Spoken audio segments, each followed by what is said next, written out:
Hi, Mary. Dave, Oh, good. There you are. You can hear her now? Yeah, that's better. Yeah, but she can't see you here. Now. Click the 3 dots up there. Start video. There you go. Yes. Right. Okay, perfect. This one's for Zelda? Mm-hmm. Is there anything else, a little flowery or fun? I'll go there.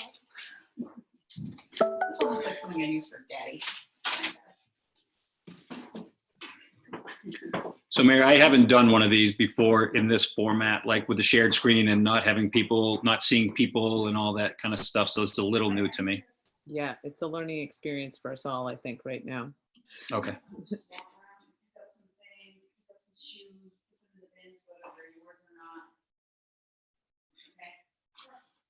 Maybe we should bring that blanket upstairs.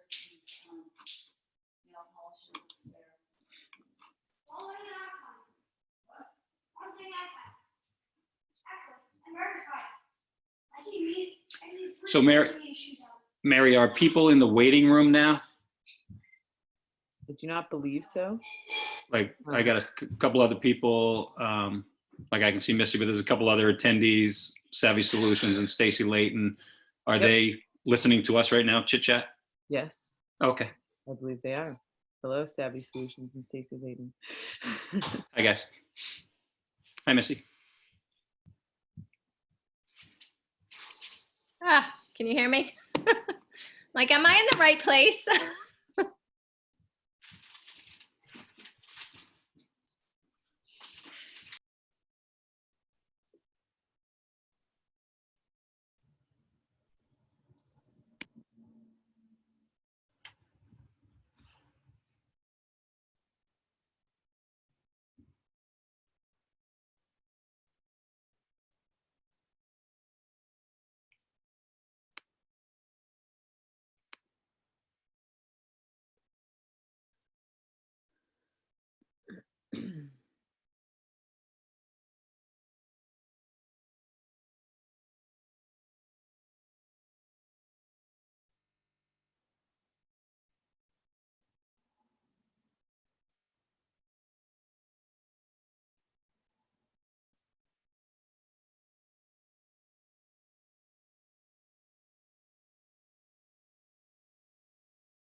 Hi, everyone.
Hi, Steve.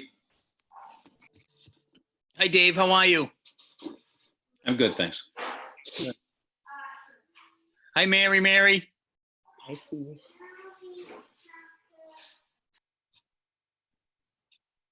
Fearless team members.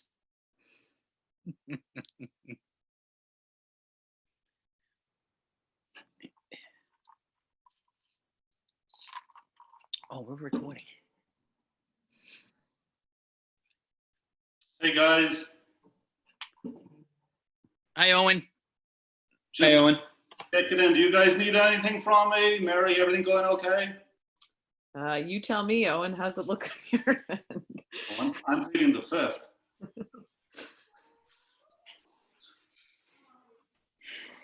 I'm going to be muted in the background, so if you need anything or if there's any issues, just reach out.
We'll probably wait about 2 more minutes and then we can get started, everyone.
All right, welcome everyone. Thank you for all that are in attendance. I think, we may have some people coming in and out, and I just want to let it be known right up front that we are recording the session, and we will be sure to share out a recording of everything that is happening this afternoon with you afterwards. So if you know someone that missed it, you can let them know that the recording will be shared, and we will make sure that it is available in a variety of different places in case that you are unable to attend, or if you have to jump out for any number of reasons. As we all know, there are many reasons why you might have to walk away from the computer at this time. We definitely understand, and we will be sure to share that out with everyone afterwards. So welcome today. This is hopefully the first in a series of parent information sessions that we're hoping to do as a district. So at the end of this session, I'll be sharing a feedback form with everyone, and we're hopeful that we can get some feedback both on this session as well as some information about some thoughts that you may have for topics for information sessions that could be held in the future. So we will continue to provide these information sessions, hopefully with topics that are of use to you. And we will kind of continue to hopefully partner during this. As I said in my email, the kind of home and school partnership is always important, but I think during this time, we've all realized that that partnership is really critical for the success of everyone. And this is kind of a step in that direction as well, where we would love to partner with you to help everyone feel as successful as possible. And so I'm very excited that today we were able to have all of the elementary principals, Missy Billsborough, Holly Caulfield, Steve Grenham, as well as the Director of Social Emotional Learning, Dave Worthley, and I am the Director of Student Services, Mary Brule, together today to just give you a little bit of an understanding about parenting during the pandemic, and hopefully answering some of the questions that were provided ahead of time. And again, you'll have an opportunity to ask further questions through a feedback form at the end. So I am going to let our great team take it away. All right. Hi, everyone. I'm Holly Caulfield. I'm the principal at Wheelock School. And first of all, thank you so much for coming. And we wanted to just start by recognizing that this is really hard. It's hard for you. And we know that. And I can speak firsthand, being a mom and an educator. It is much easier to be in school than it is to be at home. And I am a much better principal at times than I am a mom, especially during these times. So we just wanted to recognize that. We know that you're working hard. We know that you're trying to balance home life, school life, making sure that your kids are getting all of their social emotional needs met. And it can be challenging, and there are going to be great days, and there are going to be days that you are just ready to throw the towel in. Many of you aren't teachers, you were not trained to be teachers, so we so recognize that, and that's why the work that we're providing from the school, we're trying to realize that some of you aren't educators, and we want to make it as easy on you as possible. So you can go ahead and click. And I'm sure some of you feel parenting isn't stressful at all, says Jessica, age 27. You can see that this pandemic homeschooling can be really challenging at times. So go ahead to the next click, thanks. And the next one is, none of us have ever done this before. So I've never been a principal in a remote learning situation, nor have my colleagues. Our teachers have never planned remote learning from their home for any extended period of time. And you have never homeschooled your children during a situation like this. So we are all learning together. It's just, we've made some shifts, and you might have noticed that. And the reason is because we're realizing quickly that we are not the experts. So there is no data that supports best practices. We don't know what is best for our kids, but we are taking information from parents, taking information from colleagues, and sort of shifting our practices as we see fit. So just to remember that, we know that you're doing the best you can, but you've never done this before. So if you could click, Mary, I found this to be interesting. So I see a lot of parents on social media sticking to their schedules and doing cool projects. And that's how you create the Bronx Zoo out of cardboard. And then we are not that family. So try not to compare yourself to others, because everyone is in a different place. Everyone's home is different. Your resources are different. And so just know that none of us have done this before, and what you're doing is great. And then the third point I wanted to make is, You are doing an amazing job. The emails that you're sending, the feedback that we're getting from you, the things that we're seeing on the Padlets and the flip grids and that kind of thing, you are really doing an amazing job, and we want to thank you. We really appreciate what you're doing at home. We know that it's not perfect. We know that it can be challenging and stressful at times, but just thank you so much for all that you're doing, and keep up the great work. I know we have, a good amount of time left, and if we can do anything to support you through that, please let us know. But, we all had this image of what perfect is. So if you can just click again, Mary. So most people think homeschooling looks like, Galinda and talking to Dorothy, the good witch, but in reality, sometimes you feel like the wicked witch. So, and we recognize that, and just wanted to throw it out there right off the bat. So keep doing the amazing things you're doing, and reach out to us if you need any sort of support.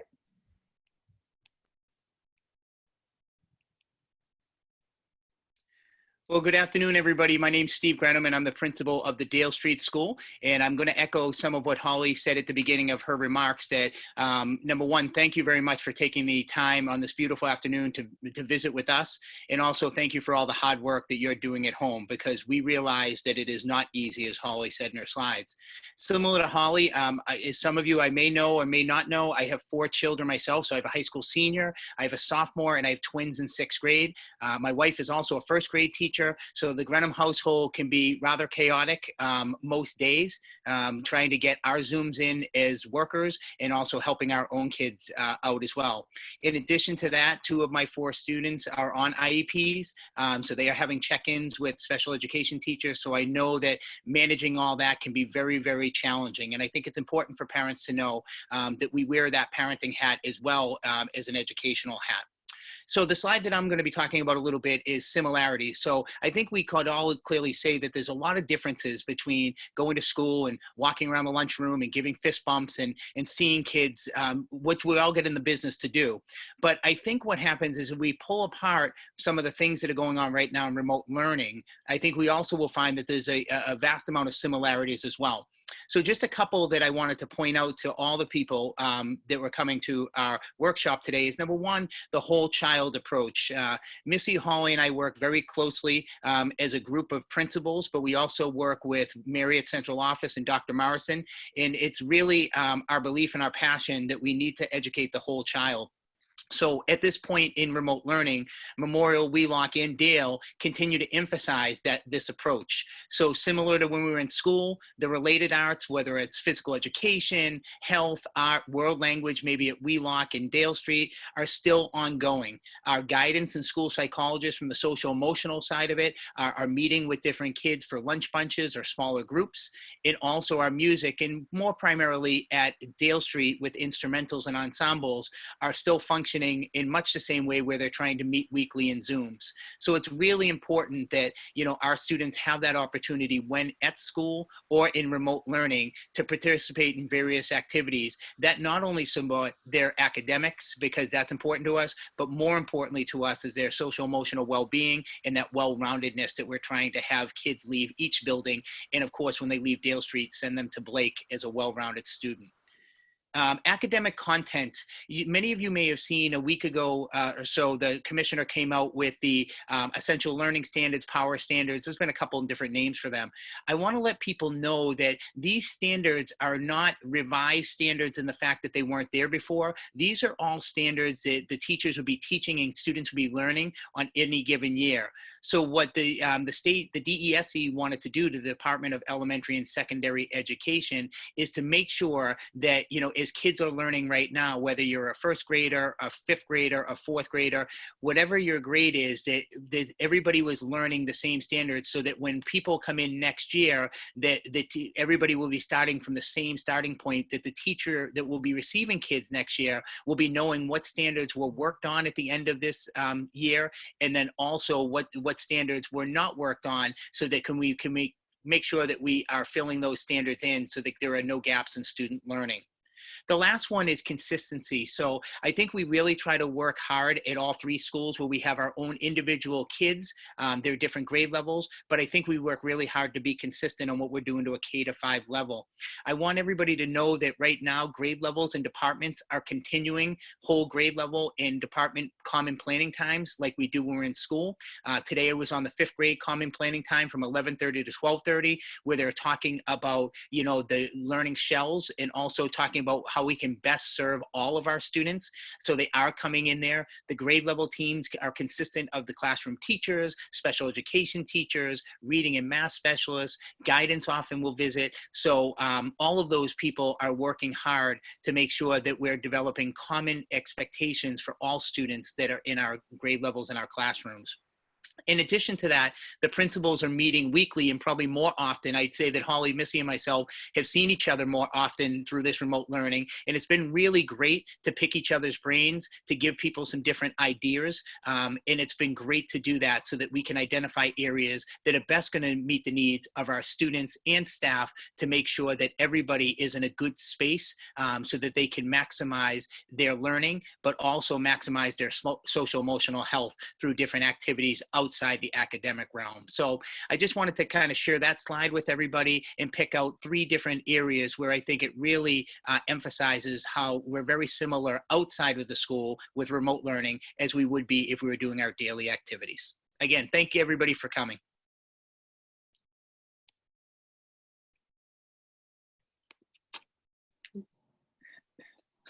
Hi, everybody. I'm Misty Bellsborough. I am the principal at the Memorial School. Sorry, I had to just jump up. As we talked about at the beginning, the dog was starting to howl. So I have the dog at the house and a 2-year-old as well. So while my child is obviously not school-aged, I'm sure like many of you, having young kids while still trying to work from home as well as educating your other kids is certainly a challenge. So can relate to that on many levels. Excuse me. So Steve mentioned that there are definitely similarities that are happening, but obviously there are certainly differences as well.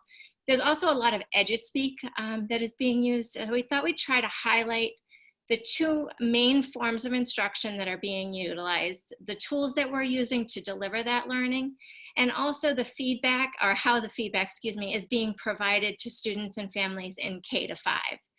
So basically, in a nutshell, instruction during the building closure time can be categorized into 2 main modes, synchronous and asynchronous learning. Now, synchronous learning is when classes occur on a set schedule and time frames. So students and teachers are online at the same time, participating in what you would call live discussions, presentations, or lessons. They're your Zoom sessions, the Zoom sessions that your kids are on. Asynchronous learning is when teaching takes place at one time and is preserved for the learner to then participate in it at another time, when it's most convenient for the child, from the family. These could be in the form of recorded lessons, like you've probably been seeing on the learning slides, videos to view, readings, and we're using lots of different tools for those, everything from Google Classroom at Wheelock and Dale, Flipgrid, Seesaw, recorded videos using Screencastify and YouTube, and then the learning slides and all of the resources that are embedded throughout those slides. Now, each type of learning has its own benefits, which is why Medfield has decided to utilize both formats. Asynchronous learning allows those teachers to be directly interacting with the children, responding to their answers and questions, and adjusting their teaching on the spot in the moment. Asynchronous learning provides flexibility to families to choose what schedule or pace works best for your child and your family, and also to provide students with the ability to revisit those lessons and resources as many times as they might need to. In addition to the 2 types of learning, our teachers are also providing feedback to students with regards to the completion of the tasks, their participation in both the asynchronous and the synchronous modes, and their overall progression towards the power standards that Steve mentioned on the previous slide. And again, those power standards are just the skills and the content that have been determined to be those essential learnings for our kids as they progress to the next level. Feedback is going to be shared in a variety of different formats as the teachers respond to student learning, and it's really going to depend on the age of your child. So as a parent, you may receive emails or see emails coming to your child, see posts on Google Classroom, in Seesaw, or in Padlet. And in addition, the teachers will be providing direct feedback during those Zoom sessions where they are actively engaging with the kids. So it's important from our collaboration between home and school to have the kids participating as much as they can on those learning slides and the learning decks, and be sharing their work and attending those Zoom lessons. That way our teachers can certainly share their feedback and help support both kids and their families throughout this very challenging time. So one of the things on the next slide, I will say, break it down, what should my child's learning look like each day? So as elementary principals, we were thinking about this and said, what would be the easiest way for parents to kind of understand? So again, please, my fellow colleagues, jump in at any point.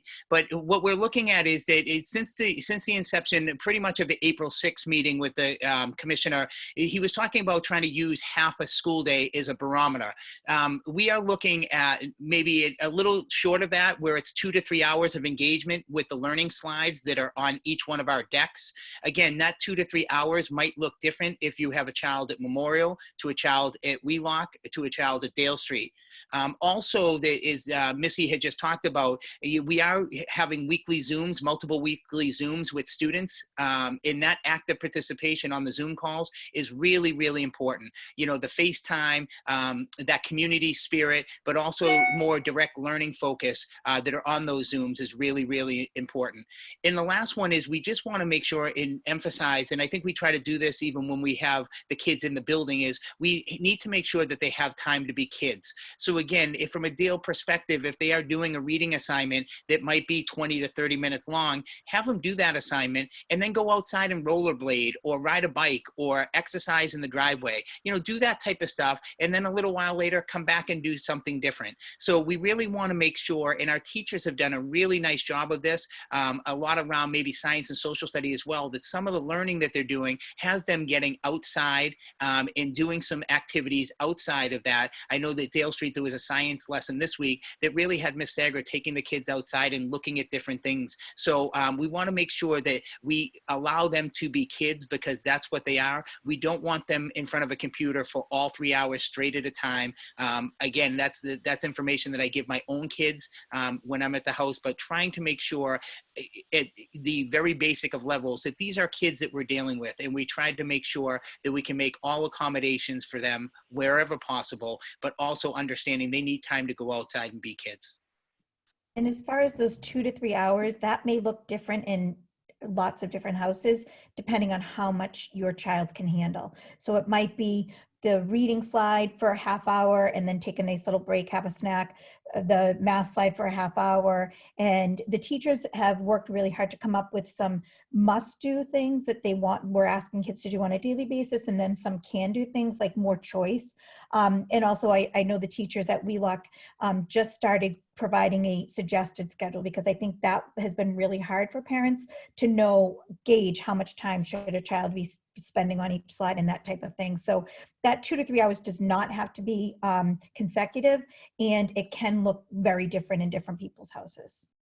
Yeah, and I think too, with regards to the Zoom calls, I think there's a couple different points. Zooming for some kids is very anxiety provoking, and it's really challenging for them to get on and kind of take in the whole atmosphere of what Zoom is. So if your child is having particular challenges attending the Zooms or participating in them, I would encourage you to reach out to your classroom teacher or our guidance department. I know we have several families that we're working with at Memorial about just some easy, simple things of, one, like gaining some confidence on Zoom calls, but also some accommodations or modifications in turning off the camera. They can still see, but nobody can see them, and it still allows them to participate in the learning that is going on, which is so very important at this time. I also think from a perspective on Zoom, it's super important for our kids to recognize that this is new learning for them, and it's something that's important that they be actively engaged in. So really, as a family, looking at your household and finding a good spot where kids are going to be able to sit down during a Zoom and concentrate, that they're not going to be surrounded by a lot of noise and other distractions if possible, so that when they get on, it's a short period of time, they can focus on what they need to be learning, and they can interact with their teacher, and their teacher can really then support what they need to be learning as we progress towards the end of the school year.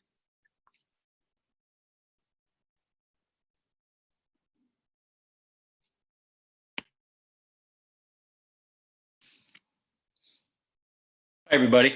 My name is Dave Worthley. I'm the Director of Social Emotional Learning for the district. Some of you I know looking at the list, and some of you I haven't met yet. I'm kind of a K through 12 guy with a emphasis up in the high school. And I deal more with Blake, but I also manage things with these principals here, and Mary, like every day nowadays. So I wanted to thank you guys all for coming out here, and keeping in mind that I'm a psychologist, and I've been an assistant principal, and I've been a psychologist and principal, and I've been in forensics. So I have a pretty good sense of the educational system and how it works. And I think first and foremost, we want you to understand that this COVID-19 situation is hard on everyone. It's plain and simple. This is a trauma. It's a trauma to our families. It's a trauma to our kids. And the kids are really having a hard time experiencing this every day. So I wanted to jump back to stress the importance that Steve was just talking about with the exercise and getting outside and making sure there's every day time to get out and play. That is a huge, huge, huge, huge, huge issue for us. And it's so important that they be able to move. They'll sleep better, they'll eat better, they'll feel better. So I just a little plug there. And then when Holly was just talking about the 2 to 3 hours, and how that can look different in each school for each kid and all that, it really makes me think, like in high school, we talk about during this fourth term, a 70% completion rate. But, we just had a faculty meeting yesterday, and we kind of were able to clear up some of those ideas around what that 70% means. The 70% is not the same for every single person. It's not 70% of the completed work necessarily. It's 70% kind of what that kid can do that day based on about 1 million different variables and factors. So do as well as you can with your kids. There's not any number one grade A variable that's going to say now he's got it and now he doesn't. So anyway, I just want to jump on that. Some of you guys might recognize the name John Dioria. He was superintendent at Canton for a long time. He's a 40-year educator in Massachusetts. He was in Teachers 21. Now he's the director of leadership at William James College. But he was talking the other day in a webinar that I was listening to, and he said some things that really made me start to think about this whole thing in a different way. And I paraphrase this a little bit, but he said, just as a scientist are working to figure out the virus process in an ever-changing landscape, educators are working to figure out this education process as well. Educators are the scientists of learning. That's the part I love. We are trying to see what works, what doesn't work, and where we should focus more or less of our energy. I think I love this because it captures the true nature of the situation we're in right now. This situation changes every day, and so we're working to kind of change with that. And then speaking of change, I know that based on conversation with parents in Medfield and speaking with the principals in the district, as well as having my own second grader and fourth grader here in the house, there exists a concern that your child won't be properly prepared to enter the next grade or have the skills to meet the DESE standards in the fall. The major point I want to share with you is the standards will change to reflect the needs of the students. You're not alone in wondering whether or not the instruction missed will lead to being left behind in class or the next year. I can tell you it won't. I've been involved with a lot of different districts and a lot of different schools, and I can tell you that this district is pretty well committed to meeting your child where he or she is.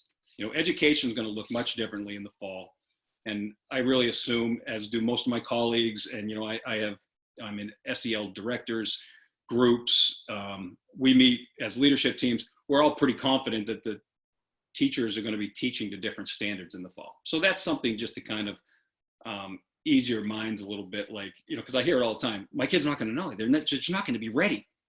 they're going to be ready. People are going to amend the standards. The things that we're looking for are going to get there, you know, so try not to stress too much about that. I think the most important thing to focus on right now are the connections, you know, the connections with the teachers, the connections with the family, the connections with the friends. These things are going to be we have a time now to actually focus on those types of things rather than just straight academic content. And that's really important. Let's see. It's a great time now to work on the SEL soft skills is what we call them. Monitor your own mental health and the mental health of others in the house. Model the skills you want for your child. And above all else, if you can, cherish that time that you have with these kids now while they're young. You know, the old saying is the days are long, but the years are short. And that is very appropriate here. But, you know, go for walks, teach them about what you do now or have done in the past. Now, I've been at every level of every schools. And it's funny because I talk to kids every day for my whole career. And I always ask, hey, what do your parents do? What does your dad do? What does your mom do? And I would say 95% of the kids I ask always go, I have absolutely no idea. You know, so talk to your kids. Tell them what you do. Tell them what you used to do. Tell them what you've done for a job. Come up with some of your own stuff that you're interested in. I just started, like I said, my daughters are 8 and 10. I just started a unit on forensic science. And my wife's like, what are you doing? But it's interesting to me, so it's interesting to them, and they absolutely love it. You know, talk about conflict resolution when there is no conflict. Teach relationship skill building during role plays when you have a little downtime, rather than, you know, get the kid off the iPad. And it's a constant struggle with us too. I was laughing a little bit because as I was reading over my notes, my 10-year-old was stomping down the stairs, stomp, stomp, stomp, stomp, all upset about angles, 4th grade math that I can't help her with. So it's how it goes. I mean, I think we're all in the same boat here. You know, we have Rachel Simmons coming in a couple of weeks, so I'll let her talk to you a little bit more about the parenting piece. But, you know, it's important to try to use this time to identify moods when they happen.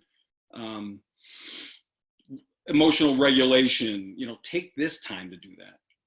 I'll finish up with a few thoughts on what you may or may not be experiencing at home. You know, you might feel like you're the only one with that 10-year-old that suddenly has the attitude of a 14-year-old, complete with stomping up the stairs and slamming the doors or crying jags, or an 8-year-old that could care less about doing the 20 minutes of reading after or before moving on to their 20 minutes of math. It's all okay. You are not alone in this. Trust me. I have friends in all the other districts. We're all in the same boat. Some kids are going to thrive in this situation, and some kids are really going to struggle. But both sets of kids are going to be just fine in the long run. You know, a lot of this is brain science. Kids with executive functioning weaknesses are going to struggle with some things and excel in some other things. Kids with executive functioning strengths are going to do great in some things and less great in other things. Kids with higher scores in the processing speed and higher scores in working memory are going to have strengths and weaknesses too. But they're all going to be okay as long as we just kind of help ease them through this time, right? Do your best, try not to compare your kids to other kids, including other kids in your house. I know my 2 daughters, same genetic code, could not possibly be more different. And like I said, I'm in the kid business. I've been dealing with kids for 30 years now. And kids are just different. The way they experience things are very interesting, and even from the same house. So this experience is totally different for each kid and each adult. And we're seeing very varying levels of engagement across all the grades, K through 12. And we're dealing with this stuff in middle school, and we're dealing with the engagement issues in high school as well. So you're not alone if this is a complicated endeavor for your whole household and your whole family. So take care of yourself, exercise, sleep well, try to eat well, follow some sort of schedule that works, and try not to stress too much about this academic piece. I know that some people don't love to hear that, but it's really true. It's like I always tell the teachers, and like I said, I've been in administration for a long time. In 20 years, the kids will not remember the content or the assignments or the work. They will, however, remember how you made them feel. This is the same here. The kids are going to learn to read and write and progress in math and get all their STEM skills eventually. What they will remember, however, is how the family dealt with all of this crisis and how they learned to manage difficult situations from the adults they trust. So that to me is the important thing. I totally get it. Everybody in education, everybody in business, and whatever, has their own agenda. my agenda is to try to figure out how to get kids to manage things the right way, because they are going to be who they are, regardless of scores, regardless of SATs, regardless of GPA, regardless if they go to Ivy League or state school or become a plumber or a welder. It doesn't matter. It's the ability to manage yourself and create good, sustainable relationships that's going to lead to long-term happiness. And it all starts here.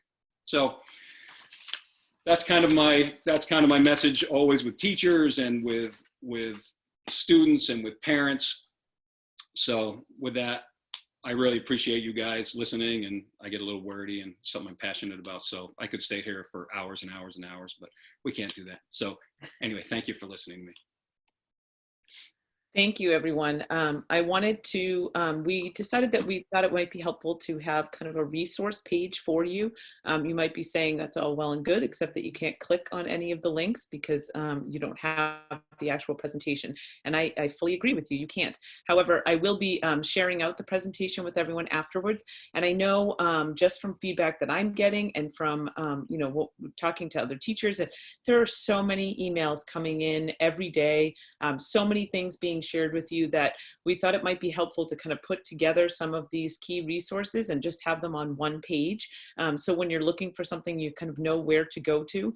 So these include, you know, the DESE family guidelines that just came out, as well as some of the Medfield specific things, which is the Medfield remote learning protocols and guides, Medfield Office of Social Emotional Learning page, Medfield resources for instructional continuity, the guidance page, Medfield Elementary Guidance, so you can kind of see some of the resources and tools that they have, as well as some of the future parent workshops that Dave shared out with the district earlier this week, including, as he was referencing, Rachel Simmons, who's coming on the 19th, May 19th at 8 o'clock.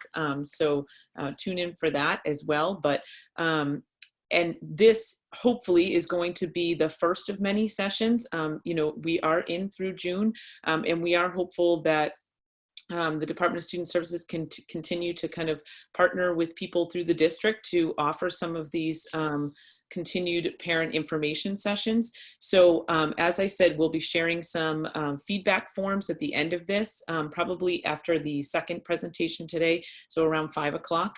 I'll be sharing both a feedback form and some of the slides from today, and you can kind of take the time to fill that form out. We would greatly appreciate the feedback, as well as some kind of possible topics that you may be interested in, so that we can guide some of these information sessions moving forward.